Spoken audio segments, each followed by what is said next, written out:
All right, y'all, so it's been a long time since I made my last update. So I want to take you through what I've been working on at this point. We're basically a month out from the convention.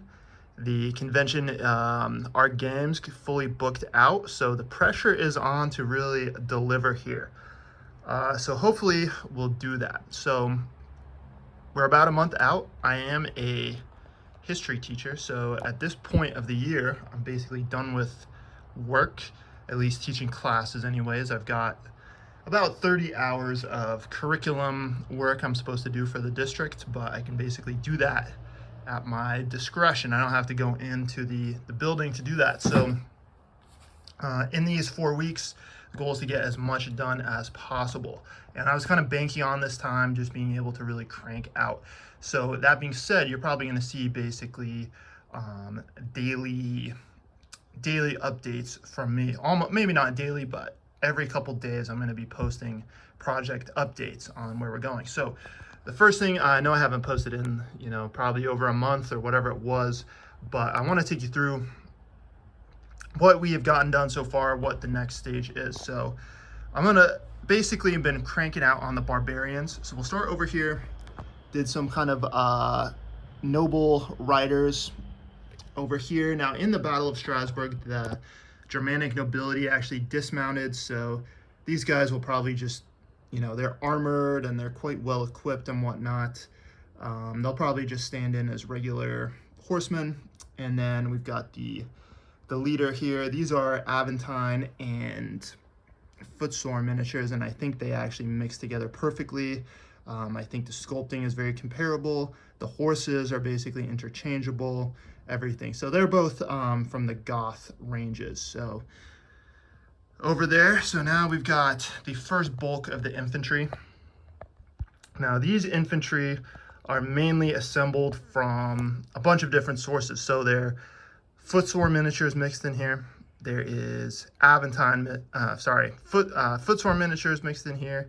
There's Foundry, Wargames Foundry mixed in here. There is Wargames Atlantic there, but the bulk is Victrix, and coming from a bunch of Victrix sets. So from the Victrix German set and then the late Roman sets. So a lot of moderate kit bashing, whatnot.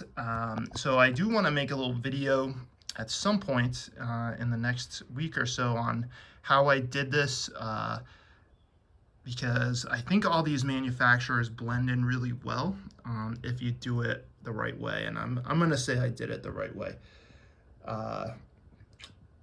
One thing I did do with the Wargames Atlantic figures, I mainly just used the bodies, and then I stuck Victrix arms and heads on them, and I think that really improves the quality of the miniatures a lot. So you get some different poses in there, but then you also, you can use the quality at Victrix heads and arms, because I think the Wargames Atlantic arms, the hands are a little too thick, or the hands just stick out compared to the Victrix hands. The heads are not very well sculpted in my opinion.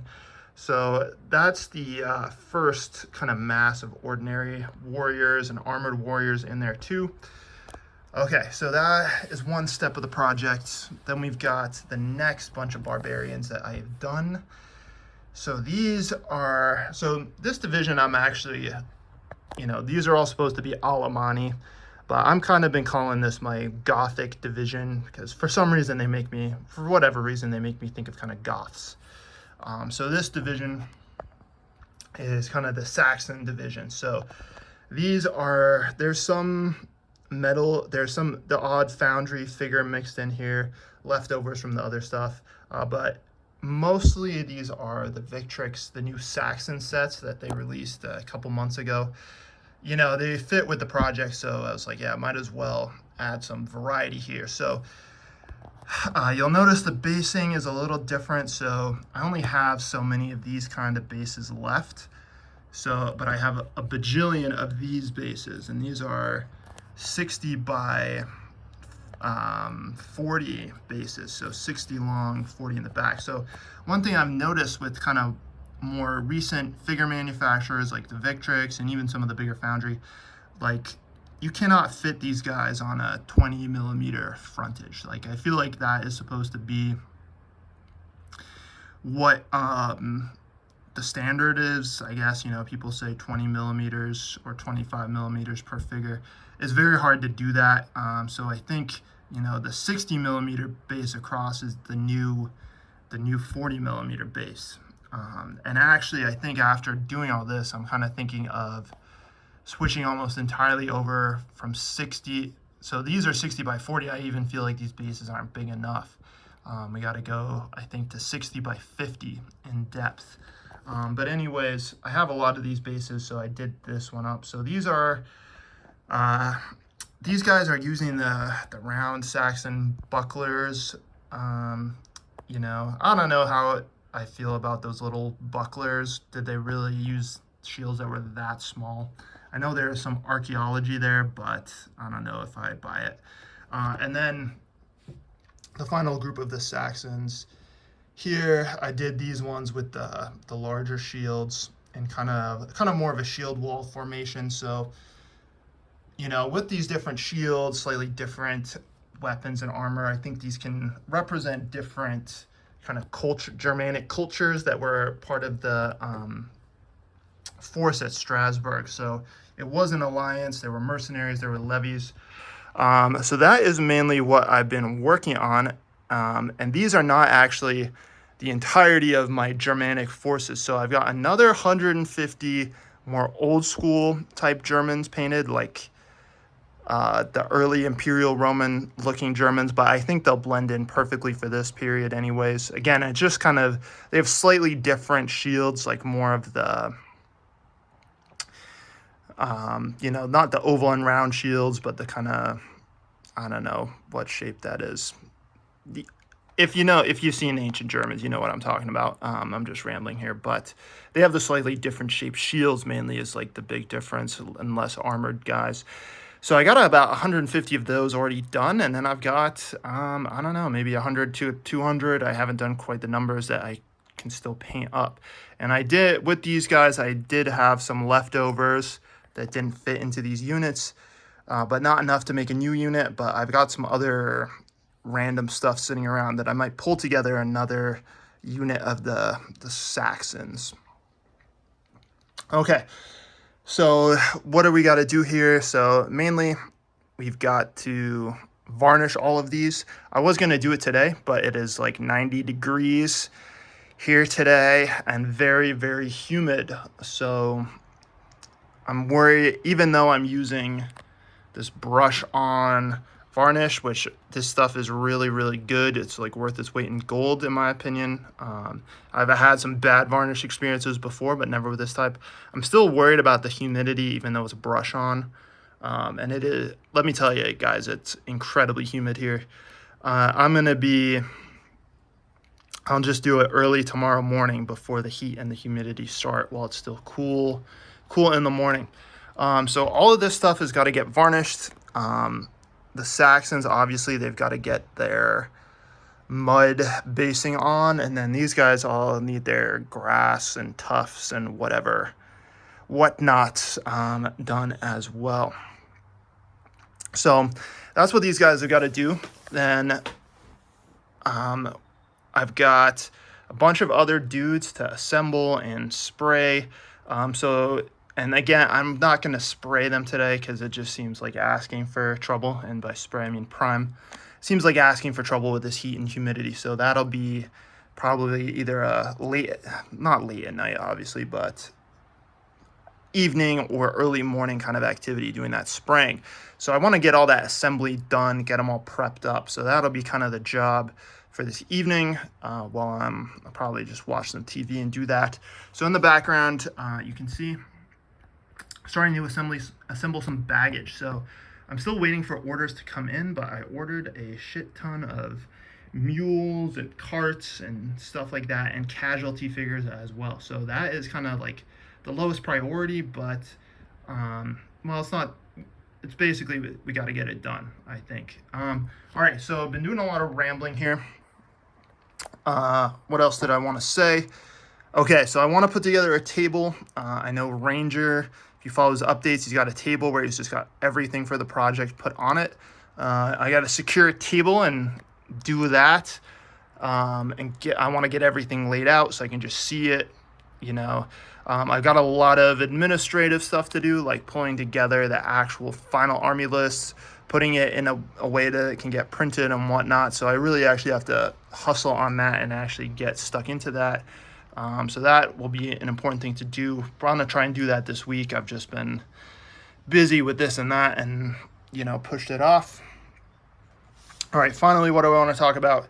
In his last update, Ranger mentioned some good books to read. So I've read some of those. I have some of those. I really do. He mentioned a book about Belisarius. I actually really love that book. I think it's really good. It really got me interested in the period. But the book I will recommend is this one, Rome and the Sword by Simon James. Now, Simon James, I believe, excuse me here, he is a professor. Archaeologist on, I don't know the English terminology, but he's a reader in archaeology at the School of Archaeology and History at the University of Leicester, and a fellow at the Society of Antiquaries, whatever. So this book is really, really good, Rome and the Sword. So again, Simon James, he is an actual archaeologist, and he talks about his archaeology in the book and sites he's excavated. But basically, what is the focus of this book? It is how the weapons and equipment shaped Rome and the impact on that. I mean, I guess it's all there in the name. Rome and the Sword, how warriors and weapons shaped Roman history. So this book goes through all the time periods from the most ancient, founding of Rome kind of stuff all the way to the fall of the Western Empire. Really, really good book. It's definitely, like some of the Ospreys I find to be kind of dry reading. This is actually a really good, fun book to read, but it has a lot of great information in it. So highly, highly recommend this book. Definitely check it out.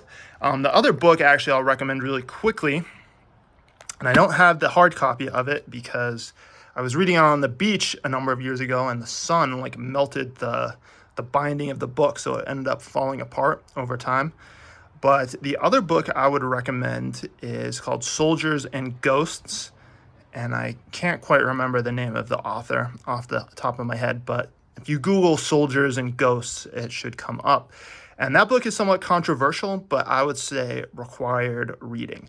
And I'm endorsing the book. I think it's excellent. Whether you buy the author's claims or not, that's up to you, but I think he makes a good case. I would take it with a grain of salt, but it's a good case. Soldiers and Ghosts, excellent reading. Highly, highly recommend it.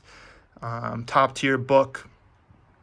And that book actually talks about both the militaries of ancient Greece and ancient Rome and their developments. So I'm going to leave it at that. Definitely Rome and the Sword, check it out if you like the Romans. Soldiers and Ghosts, if you like ancient Greece and Rome, definitely recommend that book. And that book, it has, has a lot of good opinions in it. And I know I'm rambling now. But the author's point basically is that, culture had a really large part to play in how the Romans and Greeks fought. And especially if you're interested in the early Republican Roman army, Soldiers and Ghosts has a lot to say about that whole system with the Hastati and the Principes and the Triarii. Why did they fight that way? He goes into it, but he also does talk about the later empire too. Okay, so rambling is way overboard. This is what we got to do. A lot of varnishing, a lot of assembly, priming, whatnot, and then we got to crank out, we'll try and crank out 200 Germans in a couple days. I think it's doable. And I got some methods that I'll talk about and how I'm going to try and approach that. All right. Take care. See ya.